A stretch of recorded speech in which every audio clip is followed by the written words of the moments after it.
Jamming to the beat, aren't we, Larry Holder? Always, man. I'm ready to party. Let's I go. mean, that is as exciting as a timer as I think, I've seen. So here we are, Dattitude episode number 175. We made 175 episodes. It's Friday, October the 6th. It's Saints Patriots. We've got all kinds of stuff to talk about. We're going to spend most of the show talking about Saints at Patriots in our preview and what we think. And we're going to touch on the NFL, especially Cowboys 49ers coming up in a little bit. Larry Holder, as he is every Friday morning during the NFL season, is here. What's going on, my friend?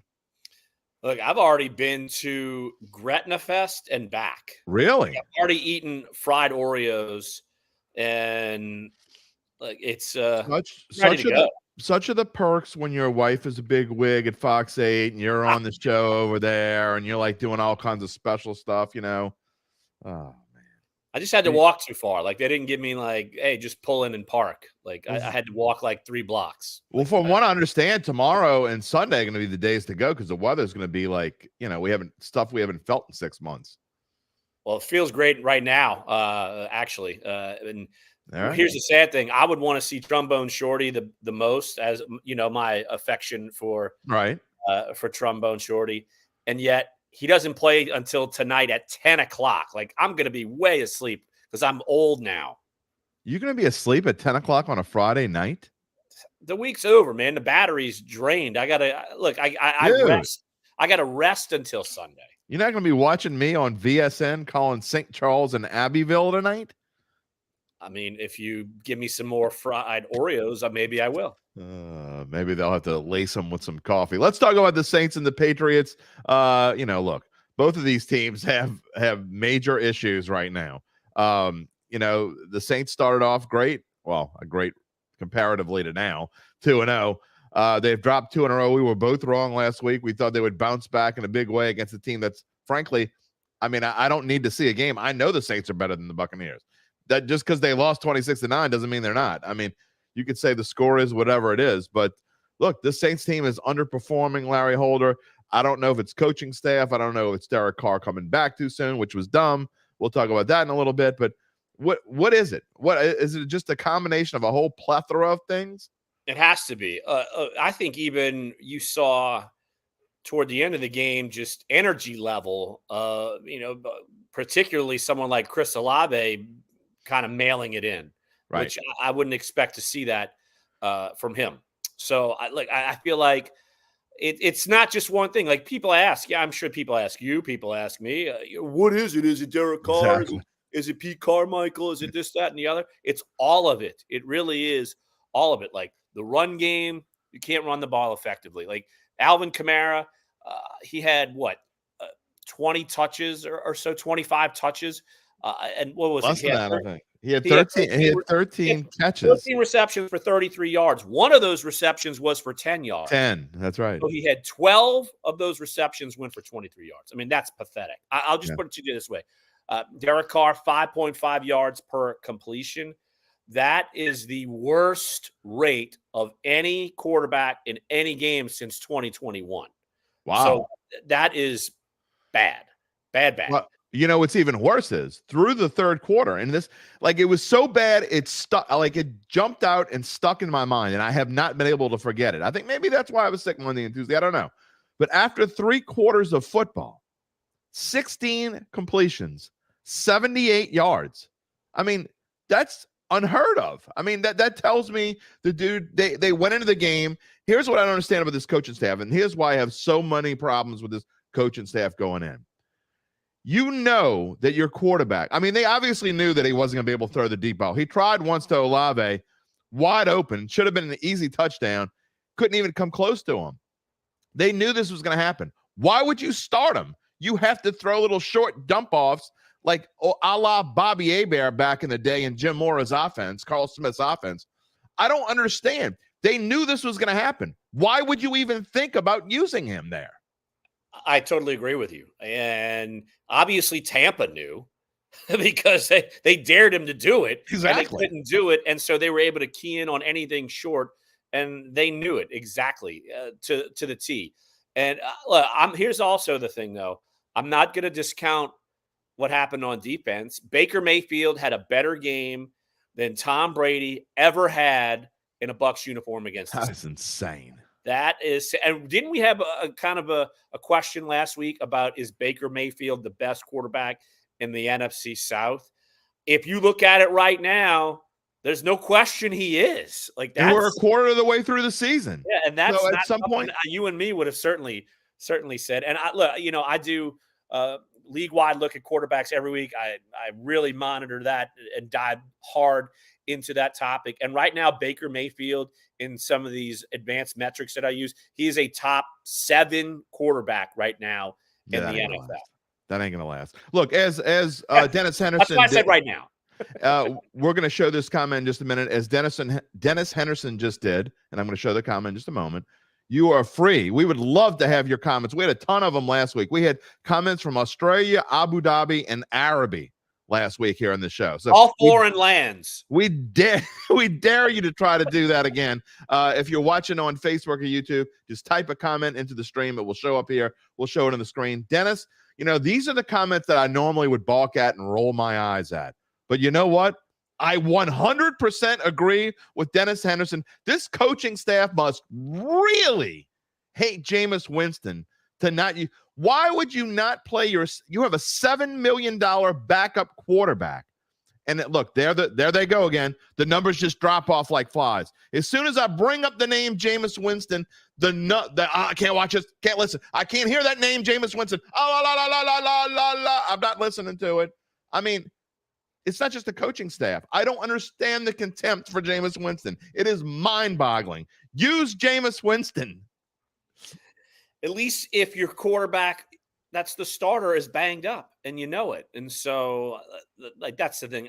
I'm with you. You and me. It's funny. As soon as you texted me, probably 2 hours later after we finished this last week, and you were saying how Derek Carr was taking snaps. I almost thought maybe they were just doing that just as gamesmanship.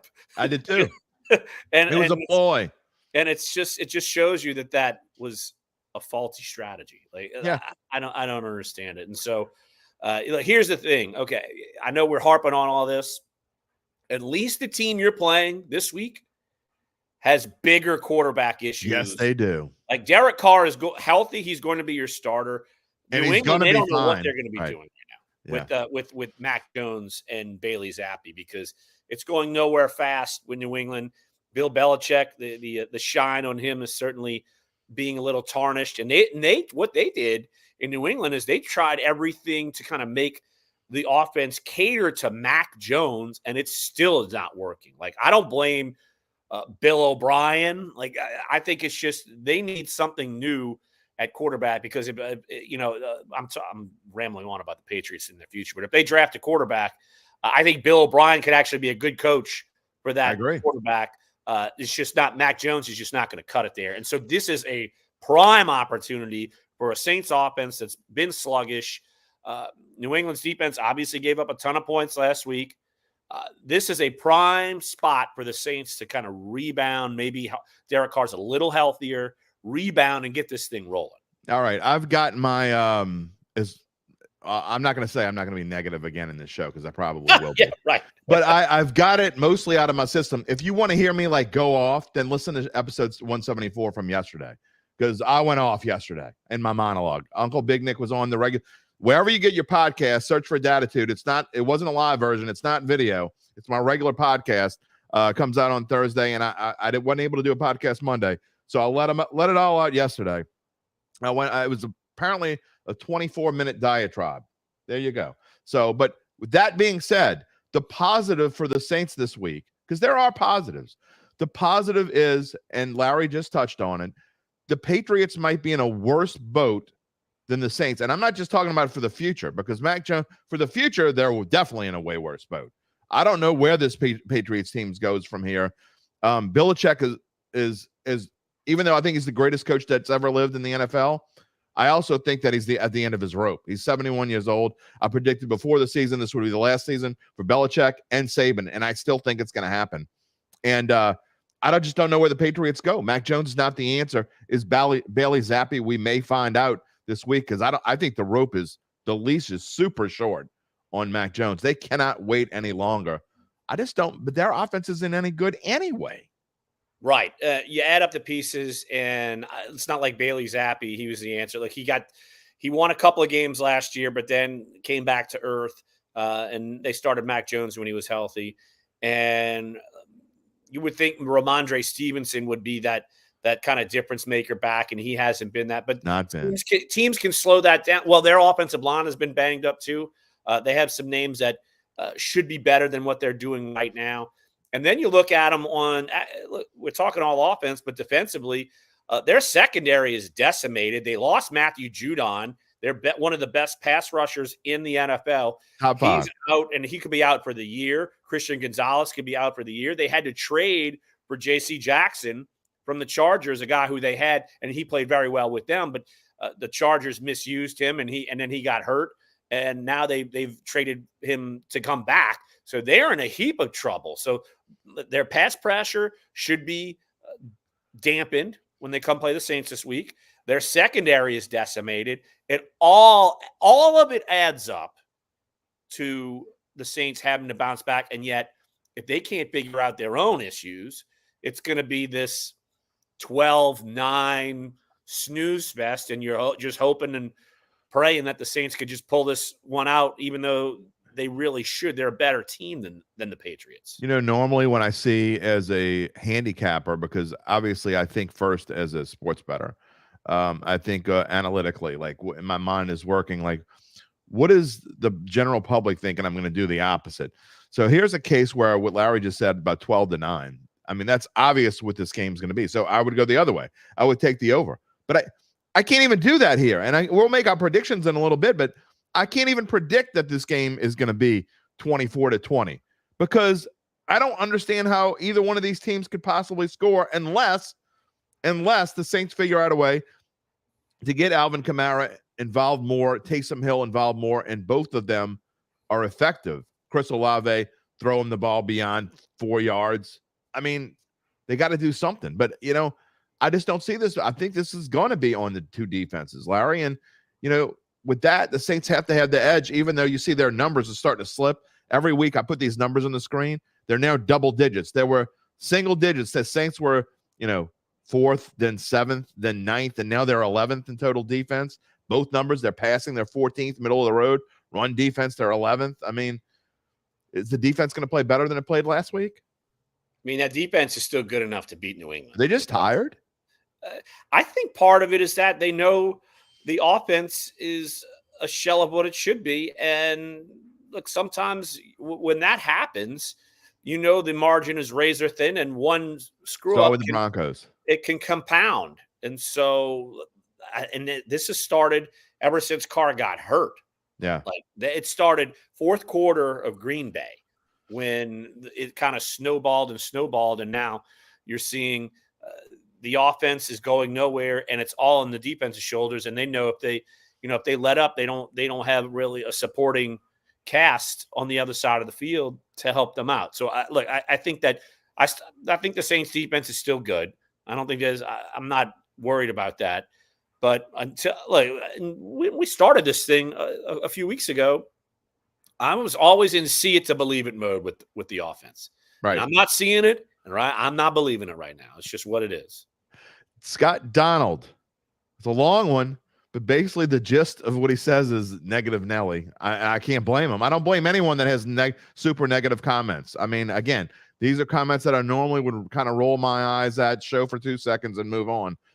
But he thinks Belichick will exploit the offensive line weaknesses. Will lose because of 2 reasons. They have home field advantage. They have better coaching.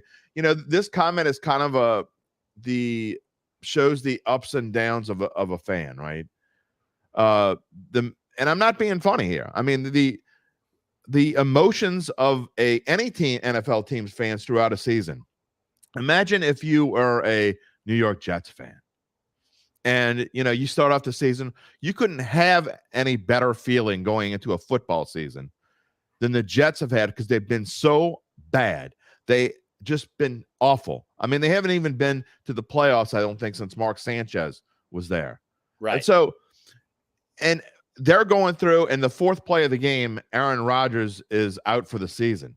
And so now they got to deal with Zach Wilson. So what I'm saying is it could be a lot worse. You look at the Dallas Cowboys even. They were the best team in the NFL after 2 games of the year. They go to Arizona and lose to a terrible, I don't care what anybody says. They're not playing that bad. They're playing bad. They're not good. Arizona's not a good football team. They're not terrible. They're not good. They're not terrible. We'll see this week. My best bet of the week is Cincinnati, by the way. Whoa. Okay. But beyond that, though, what I'm saying is the Cowboys fans probably are like, oh, my God, we lost to the Cardinals. We really do stink. Dak Prescott stinks. And then they come back and blow. So what I'm saying is if you're a Saints fan or if you're a fan of any team, and I'm guilty of it too, you can't get caught up on 1 or 2 games. But what we've seen from this coaching staff on offense especially, and look, Pete Carmichael, I really think his biggest problem is that he tries to outsmart himself sometimes. Probably goes back and says, I wish I didn't do this. I wish I didn't do that. But last week, I think he just didn't have a clue. I don't think they knew what to do with Derek Carr. Again, I go back to why wouldn't you use Jameis Winston? Because I think they didn't know what to do. Larry, tell me if you think I'm wrong. I thought the offensive line played its best game of the year. Yeah, the offensive line was not the issue last week. It just wasn't. And it was the fact that you couldn't get anything past 5.5 yards per average per completion. I mean, that's, like I said, that's terrible. Like worst in the entire 2022 and 2023 season. Like the worst rate of any starting quarterback to start a game. Yeah. So you're not going to win a game doing that, period. And it's something that you don't gloss over it when you start off 2-0. You think, okay, this thing's going to kind of get on track. And then you lose 2. The offense is not much. The offense got better for 1/2 of football against Green Bay. And one of those touchdowns was not on an offensive drive. So you've seen 1/2 of good offensive football overall, like period. It hasn't been consistently good. That period, it was consistently good, and then Derek Carr gets hurt. When you go 4 games without scoring more than 20 points, you got a major problem. Dennis is back with another comment that I really like because I'm glad he said this because it was something that I wanted to bring up earlier and forgot. Any concern and I mean any quarterback. This is what I was thinking about this morning. This was going to be one of my topics, and I completely forgot in the rush of getting everything together this morning. Can any quarterback look good with this coaching staff? And let's go back to when they were looking for a quarterback who was going to replace Drew Brees. So even before Derek Carr, if you think about who they could have got then, and you can go any of the last 3 years. Pick any quarterback that's been available that the Saints realistically could have brought in here. Is there any so if you hate Derek Carr, if you hate Jameis Winston, it doesn't make a difference. If you hate any of these guys, you don't like them. They don't fit the system. You don't think they're good quarterbacks. They're overpaid. Whatever it is there any quarterback out there that would look good with this coaching staff? Let me go through some of the quarterbacks who were available. Russell Wilson, no. But I don't trust Russell Wilson in general. So no. I don't think it would work anyway. Matt Stafford, no. I don't think because at this point, I don't really trust. He's still throwing the ball all over the yard, but his passer rating's below 80 right now. So no. Lamar Jackson, if you catered it right, I feel like he can at least move. But he would have financially just killed this team. Sure. Deshaun Watson. Do you think he would have been successful in this offense? Not with his troubles. I think that maybe by now, possibly, but he went through so many issues. I don't know that the Saints could have lived through all that. Well, I agree, but they were in the hunt. Like if the deal would have been right, I don't think anything would be better now. So to answer your question, no, I don't think things would be better right now. Any quarterback that was available, realistically available, or you could have drafted. I don't think that would. You want to say Brock Purdy? Brock Purdy, maybe? Yeah, maybe. But I don't know. I don't know. You don't exactly have. It wouldn't have made any difference last year, really, though. And would he have gotten a real chance? Probably. He probably would have got a shot with all the problems the Saints have had and injuries the Saints have had. He probably would have got a shot here. Here's the thing. I just think that if the quarterbacks were available, I mean, there's a reason why they're available. Like Lamar Jackson really wasn't available. Right. He wasn't going anywhere. Right. Correct. But all of these quarterbacks, you don't make a great, like, okay, Aaron Rodgers, like he was technically available. Yeah, but he would have never come here. Right. Exactly. So here's the thing. The pool where you are now, like you would have had no chance of getting any of the top 12 quarterbacks in the NFL. Yeah. And Derek Carr is basically the best option that you had. Zero question. For a roster construction that you have. Like you have enough pieces to the puzzle that you can win this division. And instead of starting backwards, like you with a rookie quarterback and trying to develop that player. I mean, it's kind of crazy to think, but I think the Texans are actually on the up and up. They might have the best one with C.J. Stroud. He's been that doesn't matter. Early, he's getting it done against teams that can hang with or beat the Saints. Like this is also an NFL show, so let me ask you. And you're Larry, by the way, whoever doesn't know this, Larry Holder, who obviously is a native New Orleanian, lived here his entire life and worked for the Times-Picayune for a while. We worked together, moved on in the Athletic, now covers the NFL for the Athletic. So let me ask you, you talk about all these different quarterbacks and the rookie quarterback class especially. If you went back, would you change your opinion on who the number one quarterback? It was a consensus. Bryce Young was the consensus number one pick. I think almost any reasonable NFL fan, I mean, there were some doubters and haters of Alabama and whatever, but if you went back, would you change your opinion on who should be the number one quarterback knowing what you know now? No, I don't think so. I do think that that all of them, the top three can all be good NFL quarterbacks. Like I'm not discouraged by Bryce Young has gotten better each week. And that's what you ask for. It's not going to be great immediately, but the pieces around them, like they don't have the pieces. Here's the thing. I think CJ Stroud is impressive because he really doesn't have many weapons around him at all. And he's playing well.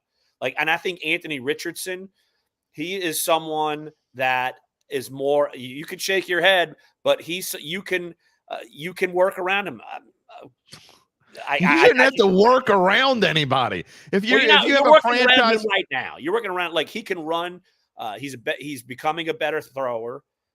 So I feel like these quarterbacks have potential. Here's the thing: if you go back to the 2021 class with Trevor Lawrence and Zach Wilson and Trey Lance and Justin Fields and Mac Jones, I mean, which of those quarterbacks do you feel super great about right now? And that's none 3 of them. years in. Right, exactly. Even though Justin Fields, he's finally 2 games in a row, finally doing something. Well, Justin Fields in spots has so much athleticism that in spots you could take a coach, you could empty the sideline, have no one standing on the sideline and let him just do his thing. And there are going to be games where he looks like the best quarterback in the NFL. Then there are going to be other games where he looks like he's completely lost, whether you have coaching or not. So it was a big joke. He blamed his coaches and then, I'm not supposed to say that. I don't blame my coaches. I didn't mean to say that.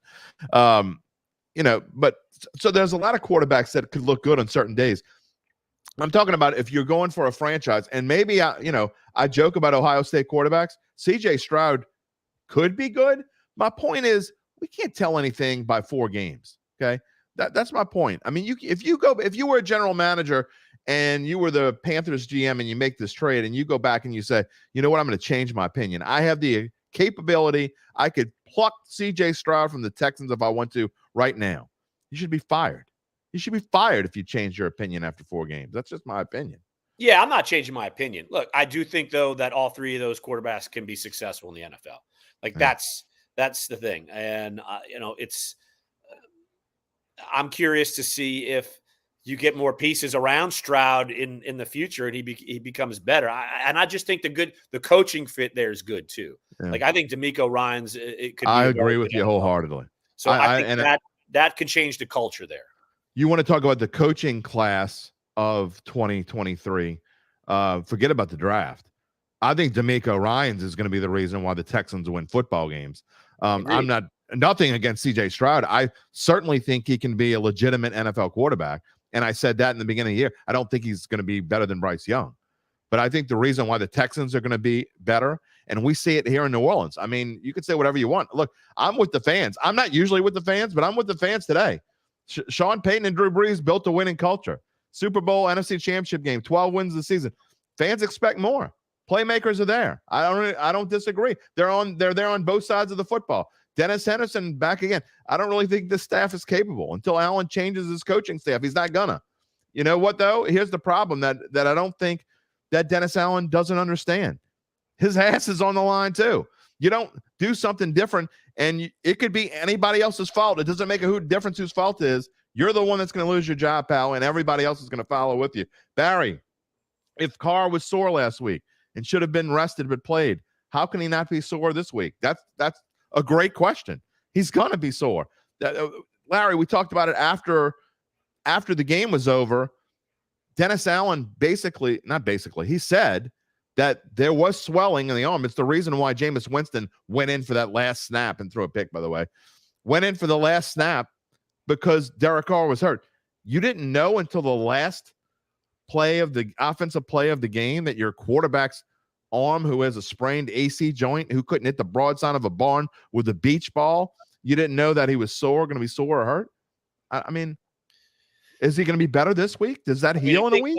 I think part of it is that they were wanting to trust what the quarterback was telling them. I'm sure he's pushing to play in the same sense that Drew Brees pushed himself to play when he was banged up throughout his career, and they still won football games and this, that, and the other. And so they felt like maybe he could do it. Like, I'm just trying to rationalize this. Now, here's the thing. Like, everybody knows the offense is stale.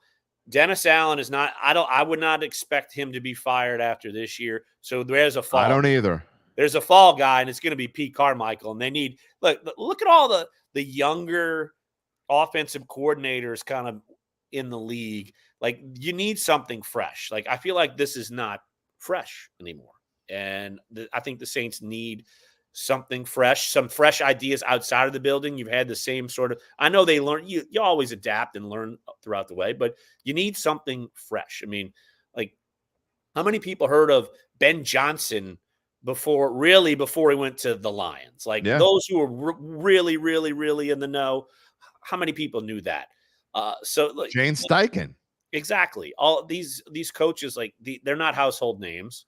And so now they're getting chances to either be coordinators and then elevated to coaches. So you need some fresh ideas, really. And I think that's the next step. Like, and it's not going to happen during the season. Like, that would be too chaotic for a team where you have a lot of veterans and you have a chance. You're still one game back in the division. Yeah.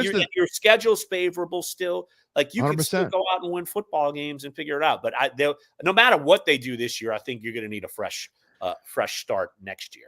Here's the thing where I won't agree with fans. I mean, I can't agree with fans 100%. I just can't. It's not in my nature. I actually think Dennis Allen, all this bashing that I've done, I think Dennis Allen actually has it in him to be a good coach. He just needs to be surrounded by it. I mean, this organization, this franchise is so loyal to a fault. I go back to what you said about a minute and a half ago. Dennis Allen's not going to be fired after the season unless the only way he's going to get fired is if they go like 6-11 or worse. And they're not going to go 6-11 or worse with this schedule. I would be floored if this team goes 6-11 or worse with this schedule. There's a reason why Vegas set their over-under win total at 9.5 before the season. Even as bad as they were last year. It's not that a whole bunch changed. They get a new quarterback. New quarterback you can't put lipstick on a pig. Okay. So there's a reason why Vegas, who knows what they're talking about, put it at 9.5. This team I think the floor for this team is 7-10. Realistically, I think it's more like 8-9. Okay. So those of you who want Dennis Allen to get fired after the season or during the season. It's definitely not happening during the season. Okay. So will he make changes? Will he not be stubborn? But, Poppy's right. And I said it yesterday. He's not going to get another coaching gig. If he doesn't succeed here and he can't make this team a winner and they don't go to the playoffs and they don't get back to some semblance of what they used to be, he's never going to get another coaching job. I think he's smart enough to know he needs to make changes, and he's not going to have to be forced to make changes. I agree. Remember back like 2016, Sean Payton had to make changes and fire some of his best friends in coaching because they forced him to make the changes. Like, Joe Vitt wasn't this – he's not game planning and all, but they had to fire him. Like, they had to make changes throughout the staff. Otherwise, Sean Payton was going to be the fall guy. And so, that's the way it goes. Especially with this organization. So there's no doubt changes will have to happen. And maybe someone like Ronald Curry elevates and he gets to put his stamp on it and maybe they give him a shot. But that's not happening now. Like, that will not happen now. That would happen next year. But I also think they need to be smart and look outside the building. And it's you don't think there's any chance that, and look, I don't necessarily think Ronald Curry is going to be the answer. We've seen him and he may or may not be, but I think at some point, if you keep scoring 20 points or fewer, you keep stinking up the joint with a $40 million quarterback that you spent in the offseason, who's here for 3 more years. Wouldn't you think at some point you would try it and see? I think you're going to during a season. I mean, during the season. I don't think that's the way they would operate. No, I just don't see it. This is not. Here's you know why. Right, the last time the Saints, and it's really the only time I can recall under, say, Peyton, they switched coordinators was when they fired Rob Ryan, but you already had Dennis Allen in house. You knew he was going to be the next guy. Like, you brought him in there. Basically, Rob Ryan knew already the writing was on the wall. Like, we all knew after that Texans game with the bye week coming. We made jokes about it, but we all knew Rob Ryan was. It was a Washington game, but yeah, it was. Oh, Washington, okay. Yeah, but yeah, I mean, like I feel like I brought this up on the podcast before. I mean, in the locker room, the players knew. Like, that was my column. Like, after the game, it's over, and the players certainly they knew it. Like, they knew. I actually remember that column. Yeah, so it's certainly something that is rare that's going to happen, and I just don't. You don't. I mean, the offense has to be really, really, really bad for another month. And then here's the problem, though. Again, I go back to Carmichael has it in him because he's super inconsistent. Like, there are games when I watch him, like, you know what? That wasn't bad. I mean, and he outthinks himself instead of just, again, he didn't outthink himself last week. He was just awful. That last week was the worst. That might have been the worst game he's had ever. I mean, that was part of a coaching decision of deciding before the game they were going to use Derek Carr, and even when they shouldn't have. I mean, I don't care if you use Taysom Hill. If you don't like Jameis Winston, use Taysom Hill. I mean, that would have been better than what we saw last week. The point is, for the most part, when he's bad, it's because he overthinks things. We don't want to use Taysom Hill 2 weeks in a row because the other team's going to know we're going to use him. Well, who cares? You use him. It doesn't matter if the other team knows you're going to use him. He's effective. So do what's effective. And they haven't figured out how to do that on a consistent basis. Well, that's in and of itself a monster juggling act, and it's the only team in the NFL that has this problem. Like, if you're going to use another, well, it's a problem when it hasn't been, like, it doesn't work. Like, they're not winning with this formula. Like, they haven't won consistently because they don't do it. He only carried the ball 4 times last week. That's my point. When he carried it 9 times a few weeks ago, 9 times for 7. I'm not saying he gets 75 yards every time he gets the ball 9 times, but if he carries it 10 times, I would be willing to bet the floor is 50 yards.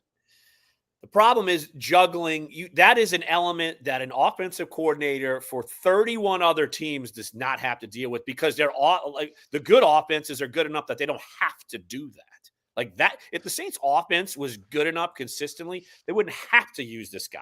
Like, they have talent. They shouldn't have to. I mean, you have Alvin Kamara, you have Chris Olave, you have Michael Thomas as like a 4th fiddle. You shouldn't have to. That's kind of my point. Well, I think you're overvaluing Alvin Kamara and you're overvaluing Michael Thomas at this point in their careers. Like, maybe I am. Here's the thing. Next offseason, you could be looking. Kamara could be gone, and absolutely. You're looking at another running back. Michael Thomas gone. Like that whole thing is going to be rebooted. Like you have to, and it's just what it is. And like I said, you're juggling things that other coordinators don't have to because the pieces they have they're not working, and you're forced to have to use Taysom Hill. And it's maybe that doesn't fit Pete Carmichael with what he wants to do. Like, and another offensive coordinator, when they come in, do you think they're going to be like, oh man, I'm going to feel pressured that I have to use Taysom Hill? No, go away. We want the pieces to actually run a real offense. You don't have to put in a quarterback to go do all these things. But it works, Larry. When has it worked? Like, when has it worked well enough that the Saints have played winning football? When's the last time they've been to the playoffs? They've had Taysom Hill the entire time. But they used it when Sean Payton was here, and it worked when Sean Payton was here. That's 3 years ago when you had pieces that were younger, offensive line that was better. Like, the pieces have fallen off. Like, when they used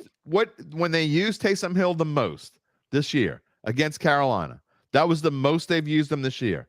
That was by far the best game this team has played as a whole. They won, and you can blame it on the Carolina stinking to high heaven or whatever you want to blame it on. But the fact is that the Saints played their best game of the year, and Taysom Hill touched the ball. He had 9 carries for 75 yards. He was used more in that game than he's been used the last 2 games combined. So we can sit here and debate whether Taysom Hill is effective and 31 of the teams don't have the problem. It's not a problem. You just don't know how to do it because other offensive coordinators don't know how to do it. You've watched Sean Payton do it for 6, 7, 8 years, however long Taysom's been in the league now. It was successful when Sean Payton was here. I know that Pete Carmichael is not Sean Payton. I understand that. But, I mean, look, go through your little clipboard that you used under Sean Payton. Somewhere in there, quit outsmarting yourself. Just use the damn plays that worked before. Do you know why it also helped when Sean Payton was here? The offensive line was better. Hill? They had Drew Brees, like a viable quarterback. Like, come on. I don't like people. Taysom Hill is not the answer. On Drew Brees being gone. I'm not blaming it all on him. I'm not saying you. I'm blaming it on wear and tear. Like, we're talking, like they still didn't make the playoffs when Sean Payton's last year, and they had like that playoffs. But they went 9-8 with a team that was decimated, that had 4 different quarterbacks start. And that team still went 9-8. I mean, the fact that team went 9-8 is incredible by itself, but that shows you that this group should be able to go 9-8 because this team is so much better. I mean, like light years better than the team that was here in 2021. Incredibly better. The only part of this team that's not better than the 21 team is the offensive line. That is literally the only part that's not better. So you can't explain. I need someone to explain to me why this team can't go at least 9-8. Because they don't look like a 9-8 team right now. No, they look worse. But the fundamental Taysom Hill dilemma, the fact that you have to use him and you think you have to lean on him so much is a detriment because that means all the other pieces are not playing as well. Like you should not have to use this guy. Like Patrick Mahomes and the Chiefs don't have to use a Taysom Hill. The Eagles don't have to use the 49ers. They don't have to use a Taysom. Like the fact that the Saints have to do that to even be sort of successful. 49ers have Christian McCaffrey. They have Deebo Samuel. Deebo Samuel is pretty close to I mean, it's not obviously a completely different style, but Deebo Samuel's fairly close to a Taysom Hill. Kamara's being paid like McCaffrey, and he's nowhere near McCaffrey. That's a problem. Yeah. That's the fact that I could rattle off every good team in the NFL. They don't need a Taysom Hill to be average. Yeah. Like that's to me that the fact that you have to lean on someone like this means you're everywhere else is deficient because no other team has to do it. We have successfully depressed this crowd. I guess I'm not Team Taysom, am I? I guess I'm not. I guess that's okay. He's going to come after me, man.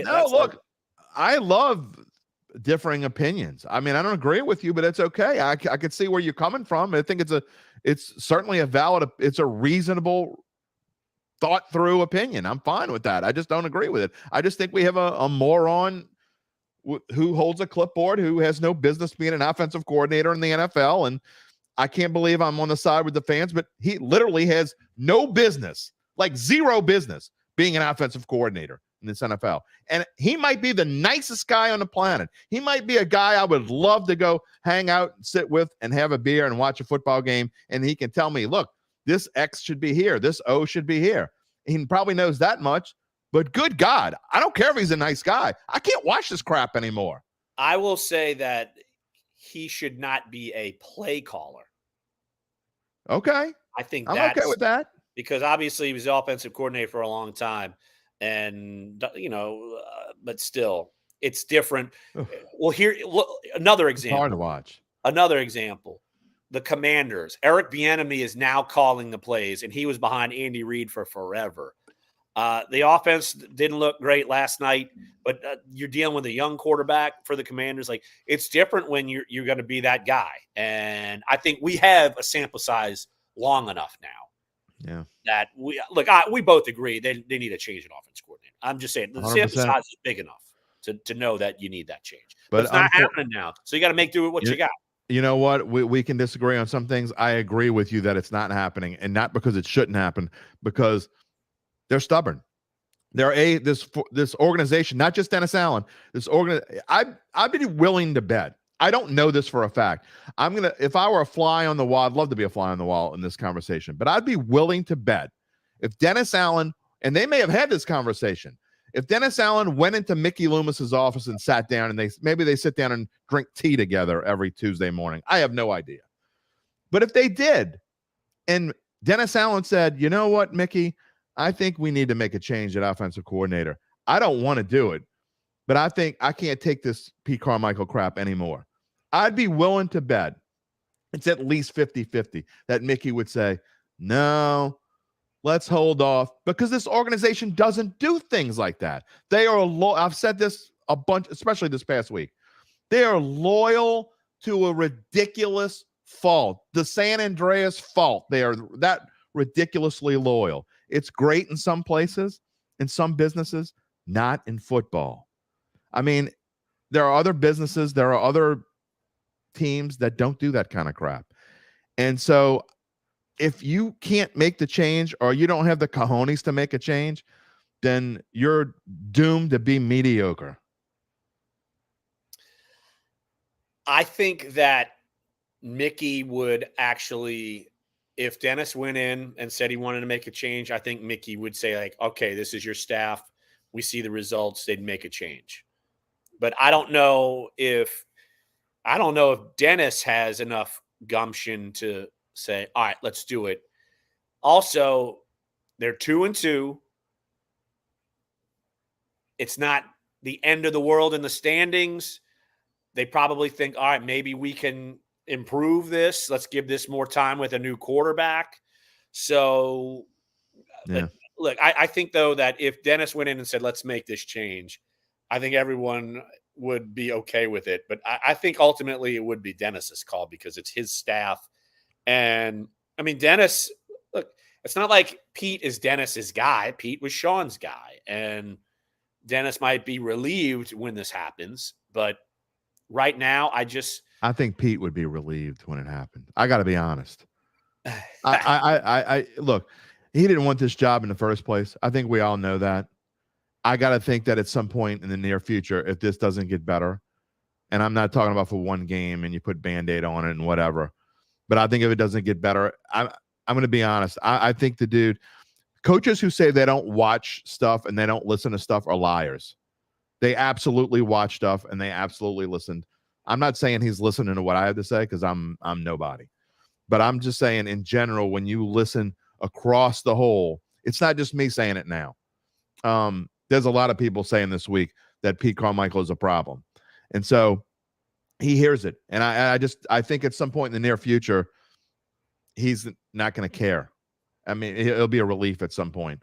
He'll be able to go home. If they fire him, dude's going to have plenty of money. Again, he didn't want this job. If it happens, I just think that he'll be fine and he'll be happy and can go off and back to wherever. He'll be in Denver. Well, wherever. Yeah, probably. And he doesn't have to be a play caller in Denver. He would be like a senior analyst, because Joe Lombardi's already up there as the offensive coordinator, and they could just, hey, Pete, you want a job? And I'm just saying, cannabis is legal in Colorado. I don't think I see Pete as someone who's going to be hitting the ball. I'm talking about people that would have to watch that. They'd be more chill. Exactly.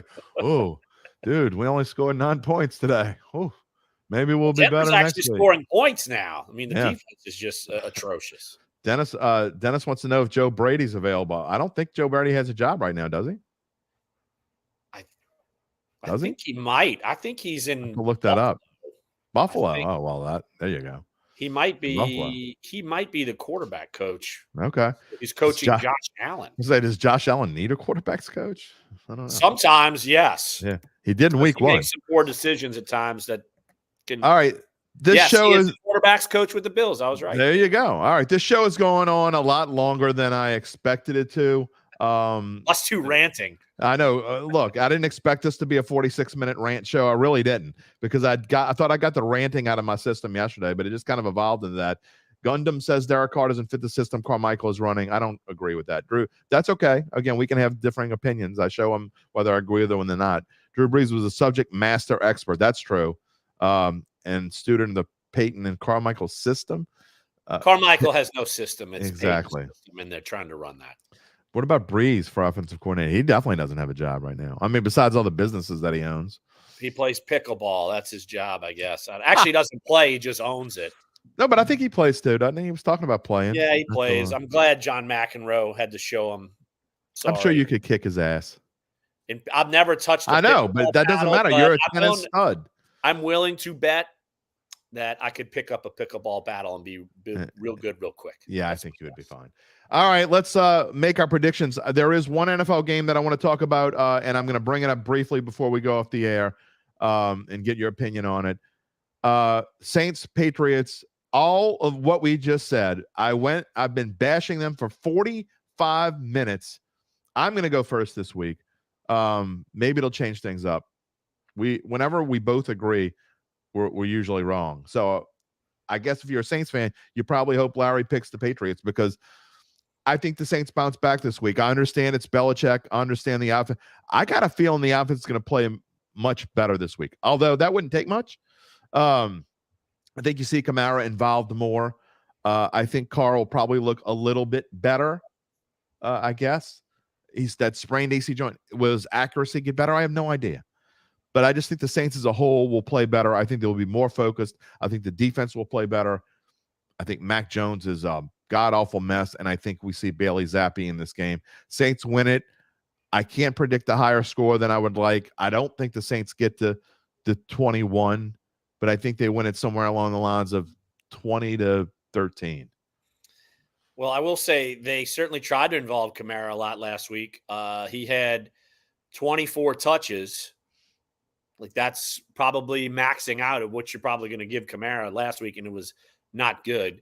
And so, look, do you want to get you want him to be more effective? Like, involved. He's involved. I just want him to be more effective. I'm curious to see that. But look, as much as we've been talking about philosophy, this, that, and the other, I just told you earlier on the podcast, Matthew Judon out for the year, basically. Their secondary is decimated. Yep. And I feel like the offense is totally stagnant. Like, New England is in trouble on both sides of the football. I at least feel like the Saints aren't in trouble on both sides of the football. Yeah. I think they can have Mac Jones make some mistakes. And I think the Saints, I know, like you said, we agree. We're going to agree again. Uh-oh. I will go Saints 17, New England 14. You see on the series notes there at the bottom of the screen, what I find interesting is not the fact that the Saints are 5-10 all time against New England. A lot of that is Brady, and they didn't know how to beat Tom Brady. Even Drew Brees had trouble beating Tom Brady, except in 2009 in the Dome. That was crazy. 28-13 was the last time they played. These two teams aren't all that much different than they were 2 years ago. Saints scored 28 points, and Jameis Winston only threw for 128 yards, 2 touchdowns. And by the way, if someone doesn't have a great offensive day, I'd be glad to put another person. No one else had a great day either. Alvin Kamara, I think, only had like 70 yards that day. So it wasn't like it was the Alvin Kamara show. The defense balled out. You see Mac Jones threw for 270 yards and a touchdown, but he also threw 3 picks. I think the defense, Larry, this week will be fired up and looking more like their old self. Sometimes you talked about it when the offense stinks, that the defense kind of falls a little bit and say, look, I'm tired of carrying you on my back. I think it's going to be the opposite this week. I think they're going to go through and be mad at themselves. They've played 5 bad quarters in a row now. I think the defense really steps up this week. I just think that the New England offensive line is not playing as well as it should have. The quarterback is a problem. They're not running the football super great, like all of it. Like I said the same sort of things last week. Oh, it all adds up that the Saints should win.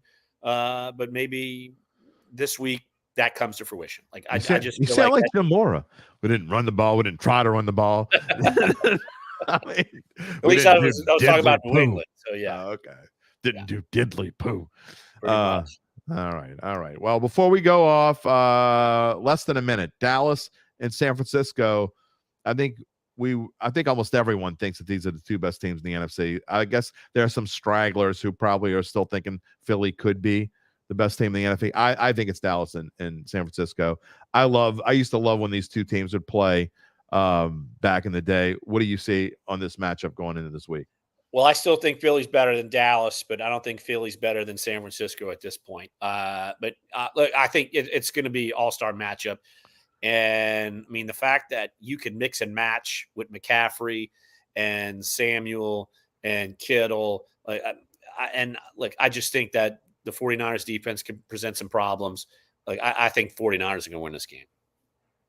Okay, well, here's where we differ. I still think that the Cowboys are the best team in the NFC. Whether they end up as the Super Bowl, I think they're going to end up in the Super Bowl, but you can't discount the fact that how bad they've been in the playoffs. But this ain't the playoffs. The Cowboys have won, I believe it's 7 of the last 8 regular season matchups in this series. And the last time the Cowboys lost in San Francisco, the quarterback for the Cowboys was Troy Aikman, and the quarterback for the 49ers was Steve Young. 1997 is the last time Dallas lost in San Francisco. I don't think it's going to happen here either. I think the Cowboys will have everyone jumping on their bandwagon again after this week is over. I do think the 49ers are really, really good, but I don't think they're as really, really good as everyone's making out for them to be. We'll find out. I got Cowboys winning this game, and I think it's going to be a very fun game to watch. I love, by the way, Cowboys in a teaser. I think the line's now down to 3.5. It was 4. But in a teaser where you get 6 points betting a parlay style bet, you got to take 2 teams. You get 6 points on both sides. Cowboys at +10 or +9.5 paired with someone else like Jacksonville at +11.5. Pretty interesting bet this week. I also like the Bengals, as I said, is my best bet. You obviously laughed at that. You like the Cardinals? Best bet? I don't know. Like Cincinnati's lost to some teams that this is when they turned it on last year. Well, they better get Joe Burrow a new calf so he can move. Because guess what? That is a problem. It is definitely a problem. But we keep raving about Josh Dobbs, who's been in the league for 7 years and has 1 NFL victory to his credit. Wins aren't a quarterback stat, I've been told. Oh, just like they're not stats for pitchers either. Right. It's not their fault. That most certainly is not true. Larry, we'll do it again next Friday. I'd like to say it's been a lot of fun, but all we did is bitch for 54 minutes. Well, we differed opinions. I will say, look, we had a constructive conversation about Taysom Hill. Like the fact that if you have to lean on someone like Taysom Hill, you're not very good. That's my moral of my story. Again, I don't necessarily agree, but I appreciate the opinion. I think it's very well thought out and enjoy it. Well, next week, who knows? Maybe we'll be upbeat and uplifting, and we'll have people from Abu Dhabi coming back again. I mean, I don't know what the Araby Nights or Arabyites. What do you call people from Arabians? I don't know. Like I said, Arabians? I just know Algerines. Algerians. We're in this love together. That's right. All right. On that note. All right. See you next Friday as I do every Friday. When I'm done with Larry, I will go and download this and add my monologue. I promise not to go off on a tangent. This will serve as the tangent. I will just, say nice things about butterflies and rainbows and Who knows what I'll have in my monologue? Wherever you find your podcast, search for Dattitude. It'll be up, I don't know, around noonish. Have a great weekend, everybody. Enjoy the Saints-Patriots game. I think. Enjoy LSU, Missouri. Who's going to win that one? We'll find out. I think. We'll see you next Friday. Peace and love, my friends.